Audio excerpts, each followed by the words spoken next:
चुप लाग्यो होला नगर आफ्नो इष्टमित्र धेरै छ फेरि अरूलाई नि दिएन भने तँलाई दिइहाल्छु नि त अहिले नि मलाई त खाउँ खाउँ भइरहेछ।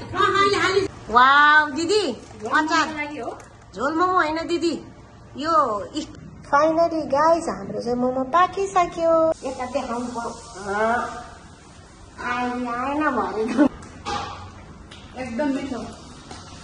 यस्तो मिठो भएको कि यस्तै मिठो मोमो भइराख्यो भने मलाई भोलिपछि यस्तो मोमोको होटलमा। हेलो एभ्रिवान वेलकम छ क्रिस्टिना मिनी ब्ल्याकमा। गाइज आज चाहिँ मैले के भन्नु लागेको छ भने नि सुन्नुहोस् न गाइज होइन। आज चाहिँ मैले भेज मोमो बनाउनु लागेको। भेज मोमो मैले फर्स्टचोटि बनाउनु लागेको त्यो पनि अरूले बनाएको देखेर। गाइज मोमो कस्तो मनपर्छ नेपालमा भए पो अनि यता गएर खाम उता होटेलमा खाम भन्नु त यहाँ त धेरै टाढा छ कि नेपाली होटेल त वहाँ पर जानुपर्छ कि थुप्रै पैसा ट्याक्सी भाडा लाग्छ अनि मोमो पनि महँगो पर्छ कि गाइज। त्यही भएर चाहिँ मैले आज आफै बनाउनु लागेको। जानी नजानी भए पनि गाइज मैले आफै बनाउनु लागेको। अनि गाइज किमा अचार पिठो चाहिँ हिजै राति मैले रेडी पारेको कि गाइज। किनभने नि गाइज हामी त होस्टेलमा बस्छ नि त अनि होस्टेलमा त ब्रेक टाइममा सबैजना आउनुहुन्छ अनि किचन फुल भयो भने त अनि यसरी ढेस दिन्छ यता पनि ढेस दिन्छ अनि त्यसपछि मलाई रिस उठ्छ अनि गाइज। त्यही भएर चाहिँ मैले हिजै राति रेडी पारेको होइन। फेरि सबैसँग झगडा गर्नुहुन्न भनेर नि गाइज झगडा गर्नु राम्रो होइन कि। त्यही भएर फेरि मलाई कसैले के भन्यो मलाई सनक्क रिस उठ्छ नि। त्यही भएर चाहिँ मैले हिजै राति रेडी पारेको कि गाइज। अचार पनि रेडी पारेको छु मिक्सरमा भ्या गर्नु मात्रै बाँकी छ। फेरि गाइज एउटा नराम्रो बानी क्या मेरो चाहिँ गाइज मिक्सर चलाउनै डर लाग्छ क्या मलाई। अहिले हाम्रो दिदी आउनुहुन्छ गीता दिदी ब्रेकमा उहाँले चाहिँ अचार पिस्नुहुन्छ। गीता दिदीले अचार पिसेको पनि म देखाउने छु गाइज। तर मैले एक्लै मोमो बनाएको चाहिँ कसरी क्यामेरा राख्नु मलाई म एक्लै छु नि त त्यही भएर अहिले नै भनेको गाइज। अनि नि गाइज अनि मोमोमा चाहिँ मैले के हालेको छु भने नि गाइज आलु मस्यौरा बन्दा चिज तिनीहरू अनि मरमसला त भइहाल्छ होइन। त्यो सबै भनिराख्नु पर्ने पनि छैन नि त जरुरी। फेरि गाइजहरूले हामीलाई चाहिँ मोमो बनाउनै नआउने जस्तो भन्नु होला फेरि त्यस्तो होइन है गाइज। ल त गाइज मोमो बनाउँछु अनि हजुरहरूलाई देखाउँछु है त। गाइज यो चाहिँ मेरो भेज मोमोको खिमा है गाइज। अब मैले फर्स्टचोटि बनाउनु लाग्यो अब राम्रो छ कि छैन गाइज कमेन्ट गरिदिनु होला।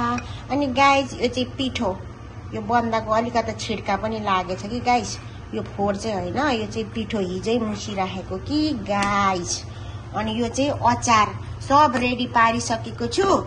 यो चाहिँ मिक्सरमा पिस्नु मात्रै बाँकी है गाइज। अब म मोमो बनाउँछु अनि हजुरहरूलाई देखाउँछु है गाइज। ओहो दिदी के गर्नु लाग्नु भा?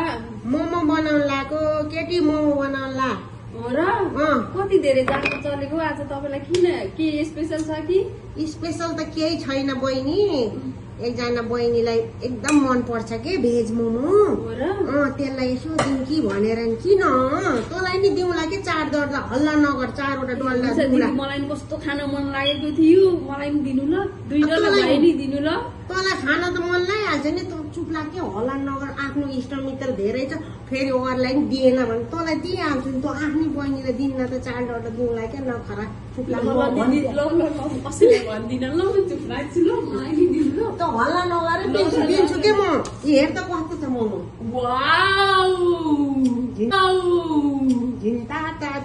अहिले नि मलाई त खाउँ खाउँ भइरहेछ। आँखै लाग्ने भयो गाई त्यसको त। फाइनली हाम्रो दिदी पनि आउनु भयो। दिदीले अचार बनाउँदै हुनुहुन्छ भुइँ पारेर अचार। अचार वाउ दिदी अचार झोल मोमो होइन दिदी यो स्टिम मोमो क्या दिदी स्टिम मोमो। वाउ मलाई चाहिँ यो मिसिन चलाउनु डर लाग्ने कि गाइज। हाम्रो दिदीले वाउ क्या दामी बनाउनु भयो थ्याङ्क यू दिदी। फाइनली गाइज हाम्रो चाहिँ मोमो पाकिसक्यो। कस्तो छ गाइज राम्रो छ। हेर्नुहोस् न बहिनी चिसो लिनु गएको अहिलेसम्म चिसो लिएर आएको होइन। गाइस भेज मोमो यो चाहिँ कस्तो छ अब खाएर बहिनीहरूले भन्नुहुन्छ हामी चाहिँ मोमो खाम ल खाए ल नभन्ने खाए ल गाइस यता देखाउनु पर्यो आएन भनेको मोमो सकेर अरे भ्लगै नआएर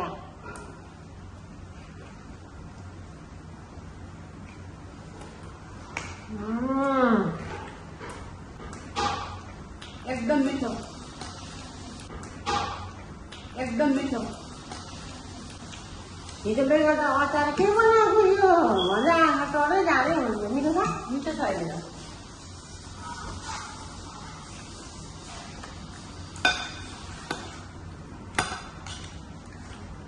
दिदी भेज मोमो नि चिकन मोमो जस्तै हुँदो रहेछ मिठो भएको छ तपाईँलाई थाहा दिदी ममतालाई मैले यस्तो बनाएको अचार मनपर्छ नि मिठो मलाई चाहिँ दिदीले अघि 4 डल्ला दिन्छु भने 4 डल्ला मात्रै दिएको छ है गाईहरू साँच्ची 1 2 3 4 दिदी तपाईँहरू दुईजनाकोमा ठुलो ठुलो छ अनि मेरोमा सानो भएर धेरै भएको नि बहिनीहरूको चाहिँ आँखै भनेर चाहिँ होइन जान्थ्यो चिजो बाहिर बोलेको आउँदा आउँदै तातो क्या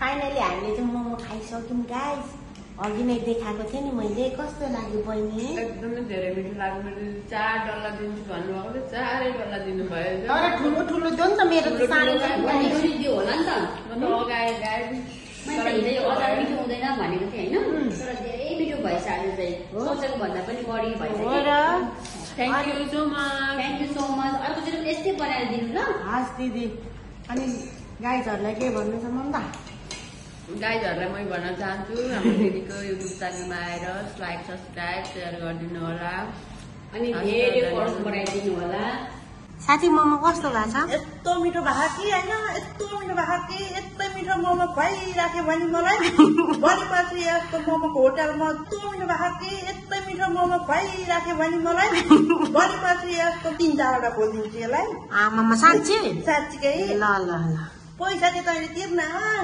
भाइ मोमो त म खाइहाल्छु नि हस् हस् अनि पसल पनि खोलिदिन्छु कि ल तर खोलिदिन्छु मात्रै पैसा छैन गाइस